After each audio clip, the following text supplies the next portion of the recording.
Good morning, fans of the new network. It is James Ernest. Our guest today is the band Calva Louise.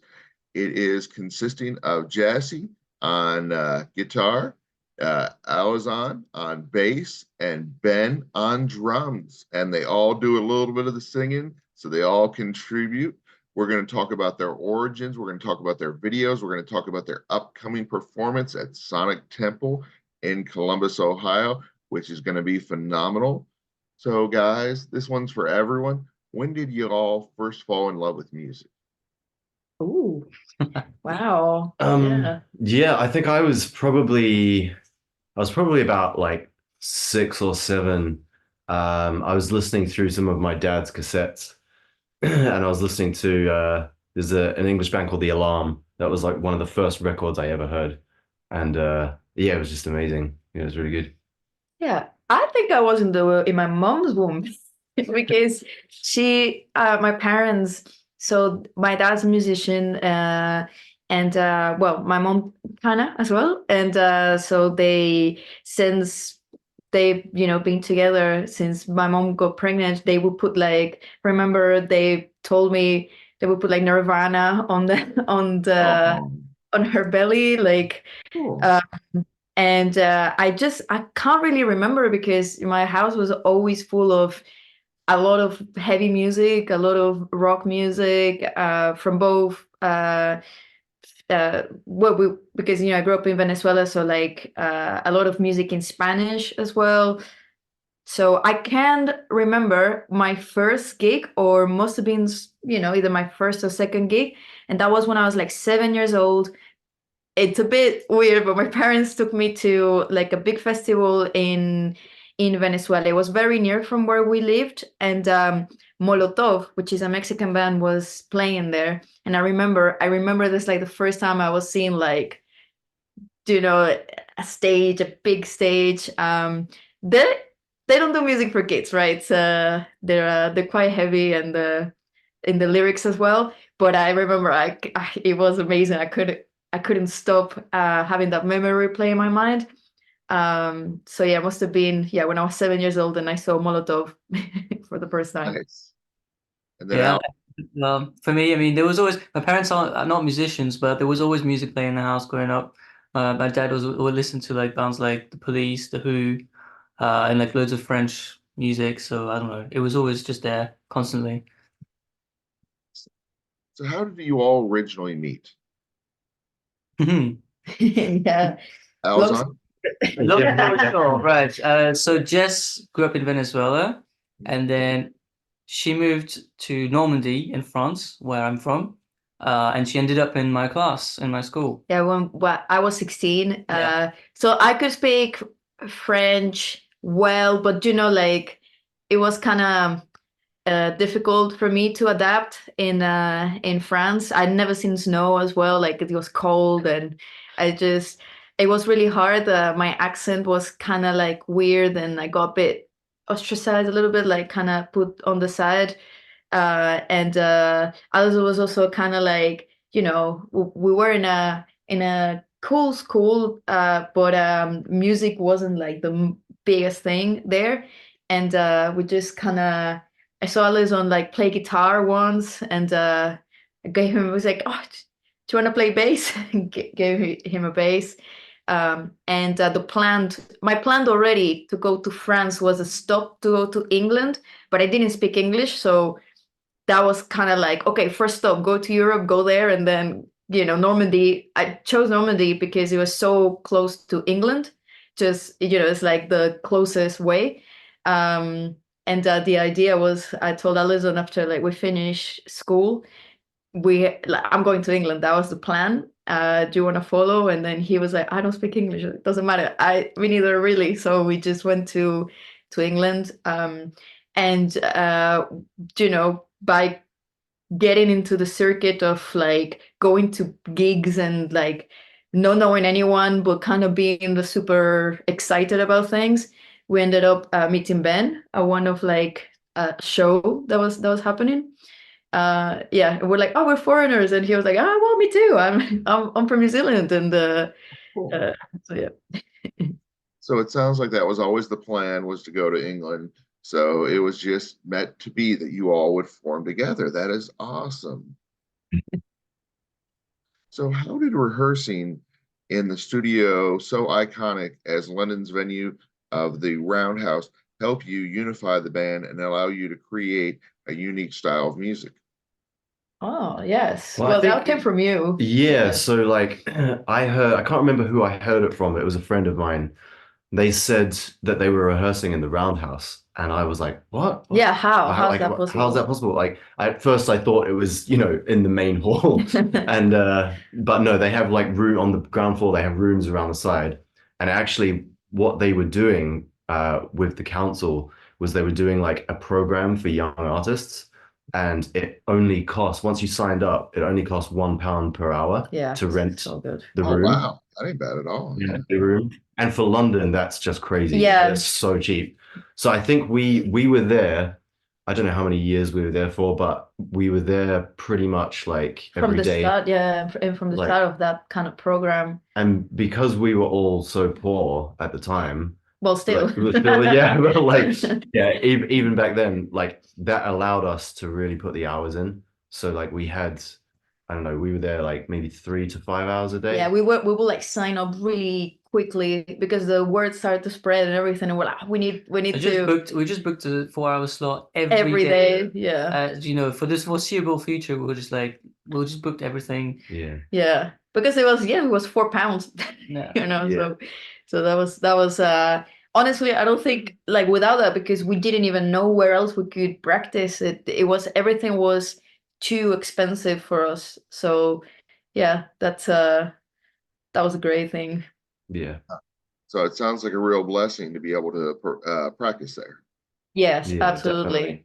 Yeah. Yeah. And like all the staff at the Roundhouse as well was super helpful. Yeah. They really like there was a lot of young artists there at the time and probably still are, to be honest. And the staff all help all of us and everyone. And it's a nice little community. Even like trying to, give artists opportunity to perform as well. They have like different little festivals and events. They don't have just the main room. They have like a couple other spaces to perform, and they really follow up and like help upcoming artists with that. That's awesome. Jess, how are you able to blend eye-watering aggression and stadium anthems with ambitious songwriting and outright hooks? How have you been able to create that sound entirely your own? Oh wow, thank you. That's so nice.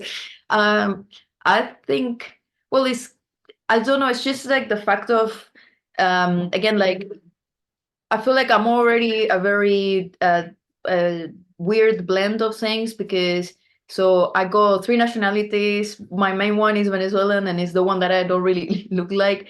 And growing up, I grew up like in a place called Guarenas, which is like quite close to the city, Caracas, but like, you've got your own little, things there, and you can hear music everywhere, and I think like just growing up with the influences of heavy metal, like from my mom, like she really like in Venezuela in the 80s, it was very heavy metal like based, and my dad would go more like these European rock things, like a lot of British like bands. My dad will show me French bands as well. I feel like my house was a lot of rock music, but from a lot of different places, in like in one playlist. Well, in one, like kind of like my parents will do their own CDs, like with all their music taste combined in one. So I feel like I will go from something from the 80s, like I don't know, like from Van Halen, to go to like Soda Stereo, which is like a huge Argentinian rock band, to Molotov, to then Venezuelan bands like Caramelos de Cianuro, which was one of my first gigs as well after Molotov. So it's kind of like and then I remember when my dad will show me like Muse and Radiohead and bands like that, and he will make my little playlist on fake iPod. I don't know, like it was like a Motorola thing, and I will just get all of that, and I feel that's what kind of like infused my like influences in songwriting. Music is a big one for like the piano. Wanted to learn piano because of like Matthew Bellamy, and it's just, I feel like it's all I grew up listening, and it was never, for example, in school and everything, like there wasn't like a scene of uh you know what you see like in films, and like, oh, the rockers, the like, the punks or things like that. I remember even like talking about Arctic Monkeys to a friend of mine, and then it was so niche, and then you move here to the UK and it's like the most famous band. So it was kind of taking from TV as well. Like I will watch VH1 and MTV. And there was like another channel where there was a lot of like Jules Holland on TV, or like, I remember seeing like Amy Winehouse for the first time on TV. And then My Chemical Romance will come, so it was kind of like those, and then it was Paramore, and then there was a South American band, and then like combined all of that together.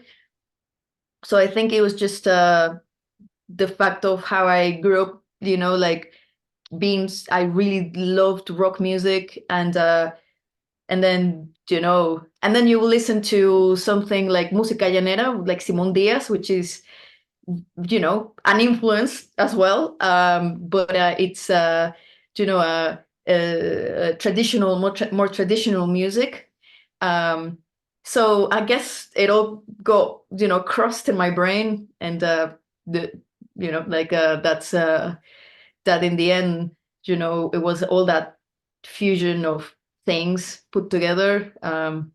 It's like strange things, like in the same one I moved to France, and then met Alizon, and met some other friends. Like we will go to gent like gigs, and then we will go. I remember it wasn't with Alizon, it was with another friend. We went to see Aldi Meola because my mom loved Aldi Meola, and then she was like, you don't know Aldi Meola? And then I was like, yeah. So I went to see one of his shows, and he even signed my ticket and stuff. So it was kind of like getting all of those, then we went with my parents. I went to see an Alizon. We went to see System of a Down because I love them so much, and then Serge Tankian, like his solo tour.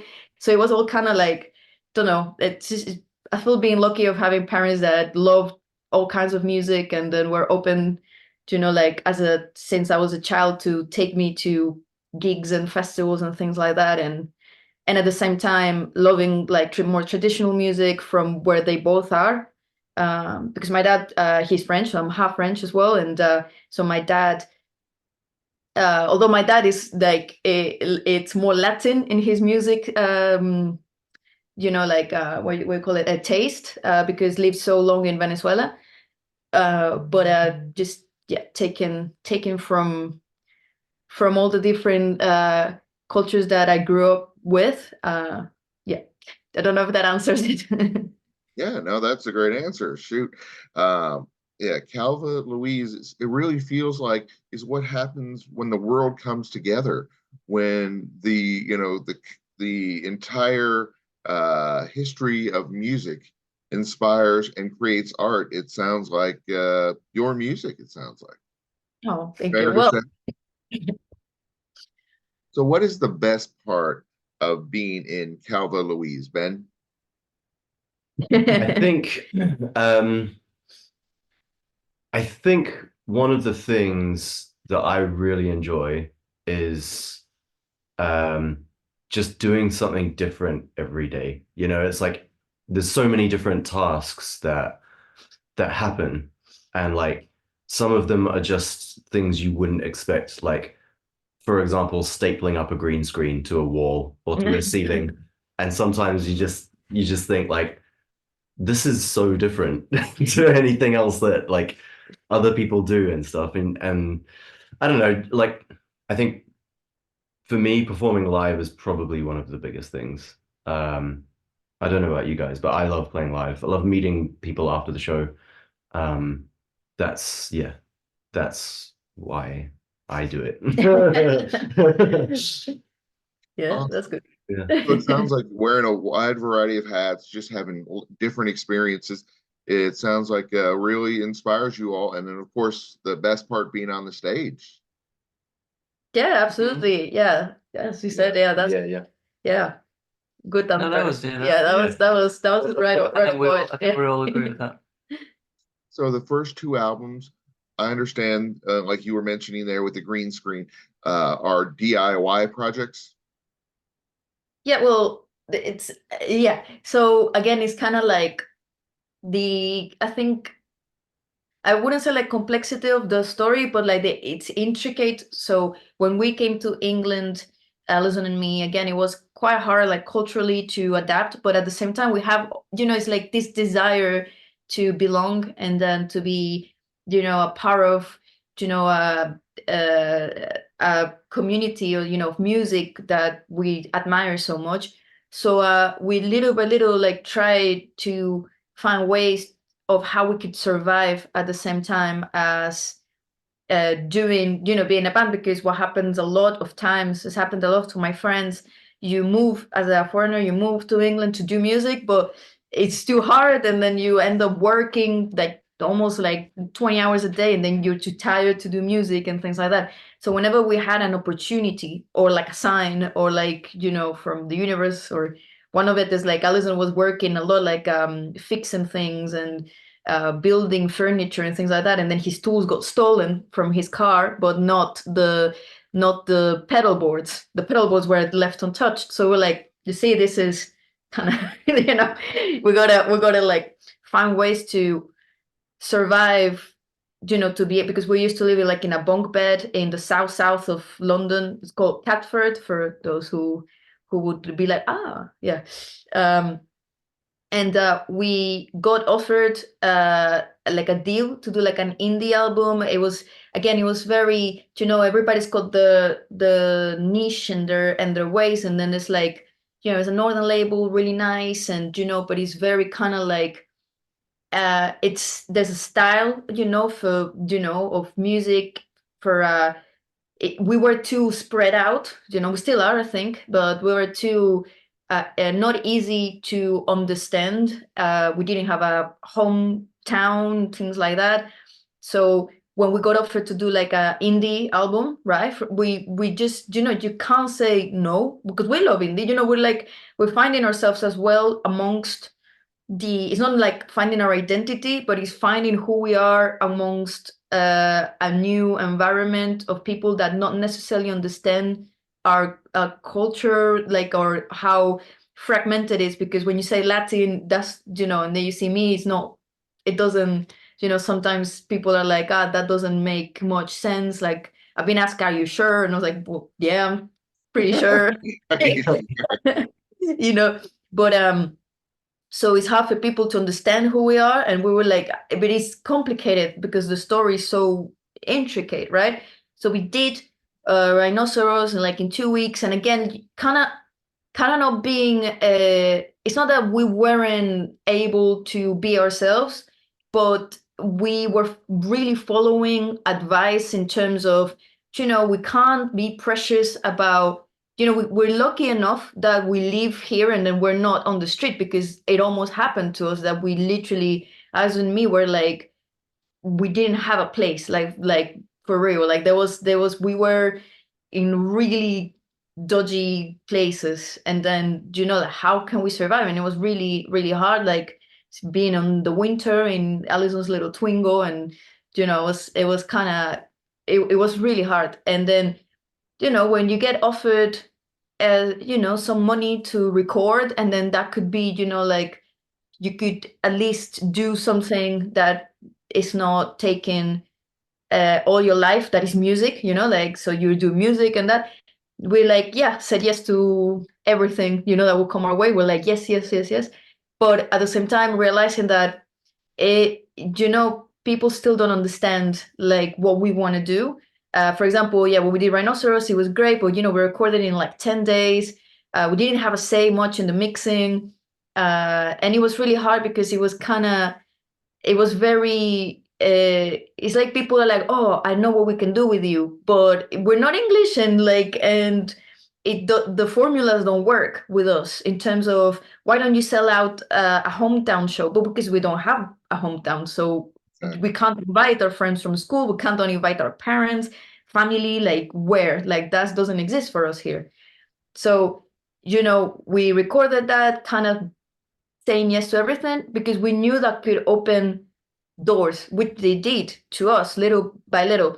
So it's kind of not perfect and not really, it was a stage of like who we were in, like trying to find the balance of accepting help and at the same time being able to do what we could. For Euphoric, it was kind of same thing, but in the opposite side of the spectrum, where we had all the freedoms, but at the same time we didn't know like where to go, like what the feedback. How can we? There was not much feedback in terms of. It was kind of like, what can we do with this? We don't know. But then again, it helped us, like a stepping stone to be able to do what we can. I don't know if that makes sense. But those two albums, they were in a way DIY, but they weren't. There was a help, and we respected a lot of that.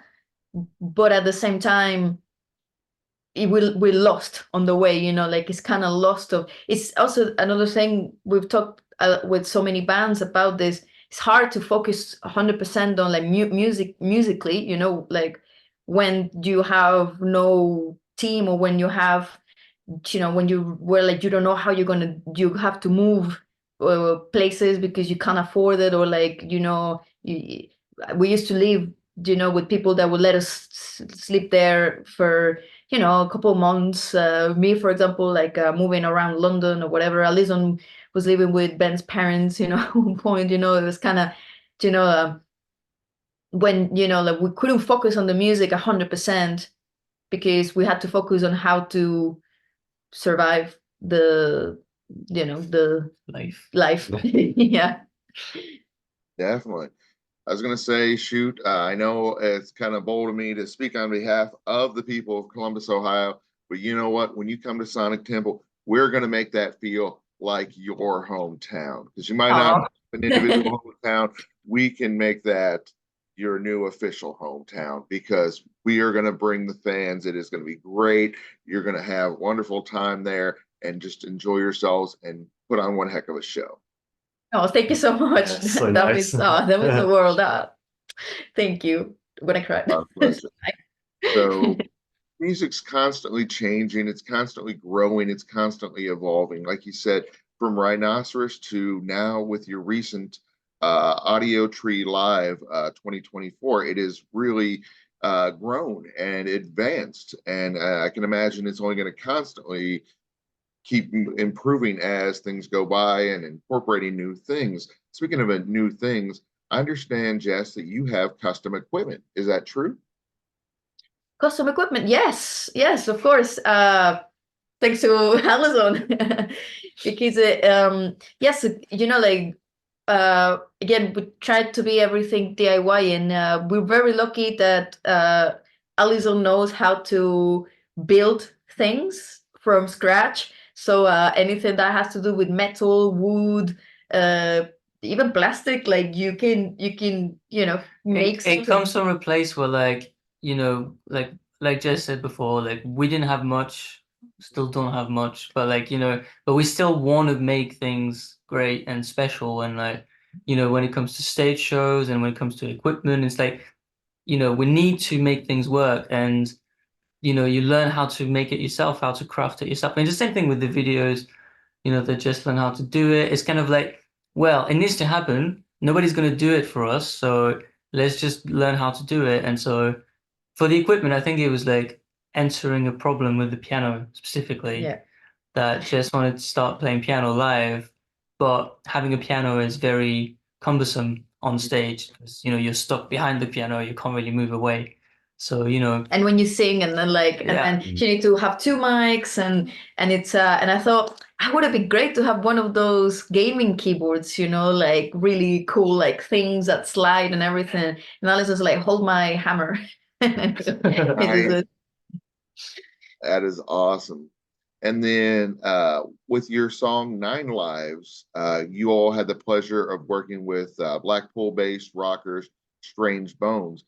Ben, what was that experience like for you since you're English? Well, Well, we are in Bobby's house. So Alizon and me live with Bobby. So oh wow. he literally was sitting here, like he just left. But yeah, he will be so happy. Yeah, well, so yeah, Bobby's my boyfriend, and so we've been together for like I think 7 years. And we really at one point, like I was living in London but didn't have a place to go. I couldn't afford anything. And then he's like, just move up north. And I was like, I told Alizon and Ben, I'm moving up north because I can't afford to be here. And I was just like, me neither. And Ben is like, yeah, well, let's just all move to where Bobby is. And then again, that's a whole huge story of how we get to afford like where we live. So Alison and me live with Bobby and his dad, and his dad is a huge like rocker punk. He's amazing, and he's got so much history as well because he's a videographer that captured like all the punk bands that you can think of from the 80s. Like he videoed them, made music videos for them. Wow. Like it's insane. Yeah, like he's actually doing a documentary about all of his journey with Blake, who's also in our in our videos. And just like the terms of the DIY and family like kind of vibe. So Johnny, who's the commander in like our latest videos, like the oldest guy, like the Oh yeah. so Johnny, he is from here, and he was friends with John, and then he has a place, right? And Ben rents a room, like rents a bit of that in Johnny's house. And Alizon used to live with Johnny as well, with in Johnny's house. And they're so loving of what we're doing in terms of music and everything that at one point, like Alizon couldn't pay rent. Alizon, like they were late on their rent, and Johnny was like, "I get it. You'll pay me when you can." And but was like, "We're gonna make you the star of the next video because Nice. I mean he's a professional actor. So it was also Yeah, I mean he's great at it. Yeah, yeah. exactly. And so he was, with the chance that he's a professional actor, such an amazing like guy, and he was extremely kind in terms of understanding that they were broke. They even with Alizon's and Ben, like Alizon's like building things, like you kind of build the space as well, like and it's I mean it's big story, but yeah, it's we're all very connected, and so we kind of work as a team, especially with Bobby as well, now with his because it was him, Strange Bones, and now like he decided to go by his name, by his like name as a solo artist, but it's essentially the same project. And so yeah, we're gonna tour together. He's gonna come to Sonic Temple as well Oh with us. wow, cool. Yeah. And we're gonna play a show together in LA after I think that's on the May 28th. So yeah, we just kind of keep everything. I guess like our motto or like idea of things is whoever comes and wants to be part of, like in artistic wise, in terms of, oh, this is really cool, I want to be involved and stuff, like we all go like hand in hand, like trying to climb steps together. And for example, anything that Bobby needs for his project, like we're here helping. Like Alizon for Strange Bones, when they had like drums, struck a big drum structure, that was Alizon that built it. Like it was crazy, like so it's yeah, kind of like we do what we can with our abilities of what we can afford, what we can give to like to this a little music artistic community. If Oh, that makes sense, I hope so. so Ben, how much fun was Collision Day Fest? Collision Day Fest. Yeah, that was a wicked show actually. I think we all had a really good time there. It was awesome as well because like we saw people that we knew. So like Cassie were there, were they? Oh yeah, but Like Collision Day. no, No, no, that's not that's- Collision. That's the Takedown. Oh, there was Takedown. Yeah. Collision Fest. In Bedford. It was that- in Bedford with all that was people. that was the Bedford show. Sorry, yeah. you have to forgive me. There's been like in the last month, there's been So many great experiences. Yeah. yeah, exactly. And they're all like So, the same day, yeah, but they're actually, weeks. yeah, Collision Fest. So we met and saw a band called Unpeople, Yeah. and they were like they blew me away. Like I watched their set from right down the back, and it's actually very rare that a band has that kind of like impact on me these days, because you see so many artists, and for one to stand out like they did was incredible. Like just everything from their energy to their vocal harmonies. Yeah, the vocal harmonies. And yeah, like I didn't actually know this, but two of the members used to be in a band called Press Tomiko. Oh. And like I really liked that band, and I had no, Oh, that's I had no idea. You're like, I was like, yeah, that was really cool. But yeah, they're a really cool band. Highly recommend checking them out. First off, congratulations. But I want to know, Alizon, why did signing with the American label FRKST, why'd you pick them over the other labels that you could have picked? Well, I think it goes back to what Jess was saying earlier. That was for our second album, Euphoric. And to be honest, I don't think there was many other labels. It's like, Yeah. it goes back to somebody giving you an opportunity. Yeah, giving you a chance. And so you got to just, we never had that many options.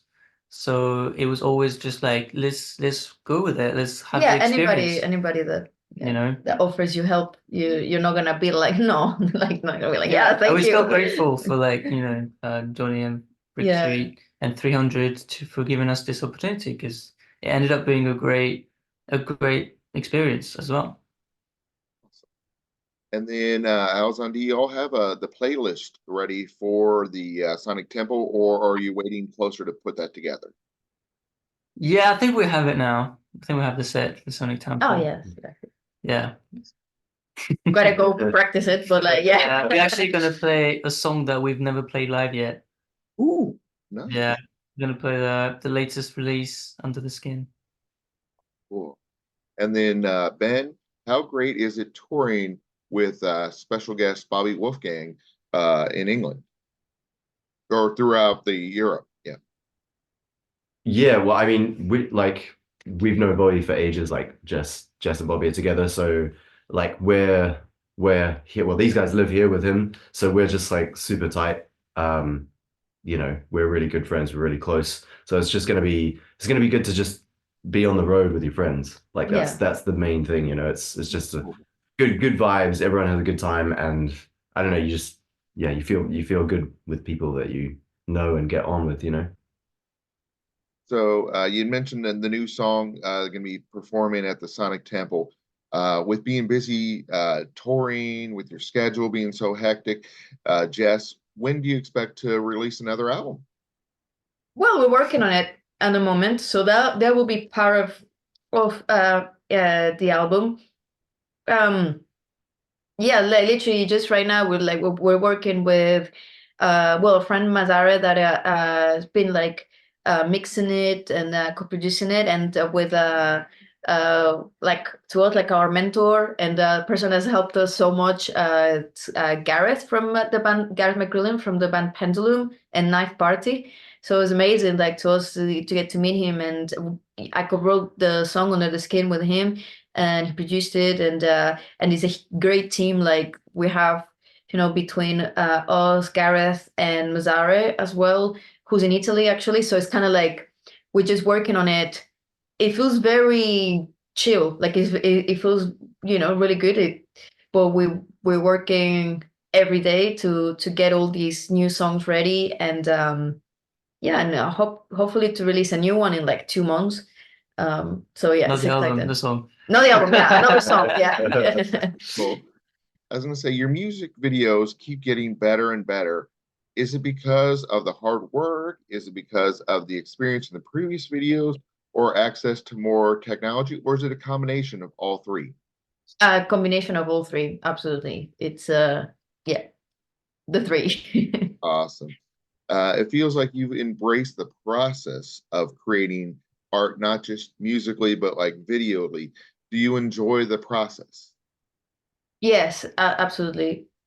It's kind of like we need to, it's not about just the music. I mean, the band was created like, even our love for making music comes from just not making music, but telling a story that, as our personal story, is intricate and maybe not the easiest to understand. So our biggest challenge is to get that clearer and clearer. Just like our personal story as a band, it kind of like in a parallel really reflects like the sci-fi story, which most people are like, what the fuck was this? But then little by little, like we're gonna make it clearer and clearer. Each video, we're gonna make it clearer and clearer, and thanks to technologies and the experience, it gets to be done quicker and a little bit more, with a little bit more detail, because even the first videos that start to introduce the story, Rhinoceros has a comic book actually, which is kind of more the pre-introduction of the story.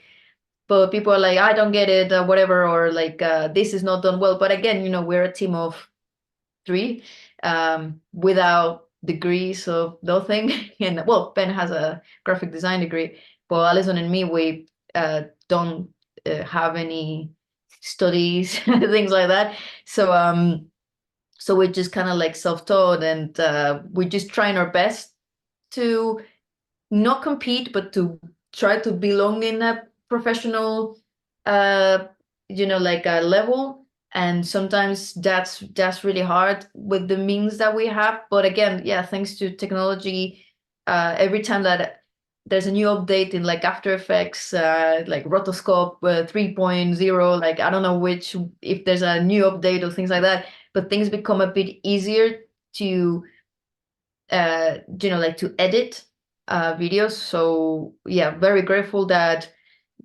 we're not in the time, just the, you had to do everything with film and manually cut and things like that, because then it would be impossible for us to make it by ourselves. Awesome. Well, it has been a pleasure having all three of you as guests on the show. Alizon, Ben, Jess, thank you for joining us today. Before we let you go, where on social media, where on the web, where can we find out more about y'all in the band? Everywhere. Yeah. CalvaLouise.com, Instagram, YouTube, all the socials, Spotify, all the platform when you can listen your music. You can find it everywhere, Calva Louise. Exactly. Excellent. It has been a pleasure having y'all on Thank today. you so much. It's been a pleasure to us. Thanks for Yeah. inviting us. Yeah, thanks for having us.